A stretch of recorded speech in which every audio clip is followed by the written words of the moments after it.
என் பெயர் ப. நித்யஸ்ரீ.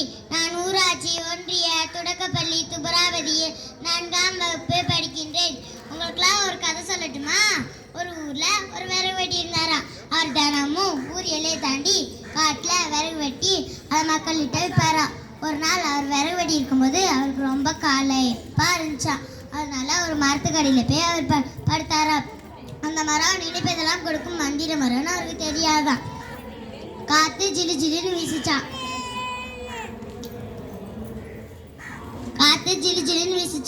அவர் நினைச்சாரா, ஆஹா என்ன ஒரு சுகமான காத்து, இது கூடவே ஒரு பஞ்சுமத்தை கடிச்சா எவ்வளவு நல்லா இருக்கும் அப்படின்னு நினைச்சாரா.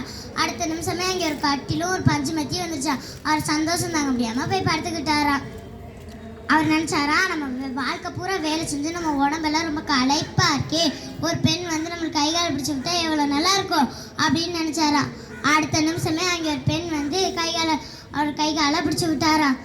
அதுக்கப்புறம் அவர் நினைச்சாரா, இவ்வளோ சுகம் கிடைச்சி என்னத்துக்காக, வயிறு பட்டினியா கிடக்குதே, அதனால ஒரு தட்டு நிறைய அரிசி உணவுகள் கிடைச்சா எவ்வளோ நல்லா இருக்கும் அப்படின்னு நினைச்சாராம். அடுத்த நிமிஷமே ஒரு தங்க தட்டில் அரிசி உணவுகள் வந்துருச்சான். அவர் வயிறு முட்டை சாப்பிட்டு உண்ட மயக்கம் தொண்டனு கூன்ற பழமொழிக்கு ஏற்ப அவர் சாப்பிட்ட உடனே படுத்துட்டாராம். திடீர்னு அவருக்குள்ள ஒரு பயம் வர ஆரம்பிச்சிருச்சான். அவர் நினைச்சாராம், நம்ம காட்டுக்குள்ள தனியா இருக்குமே, ஒரு சிங்கம் வந்து நம்மளை கொண்டு சாப்பிடுச்சுன்னா என்ன பண்றது அப்படின்னு நினைச்சாராம்.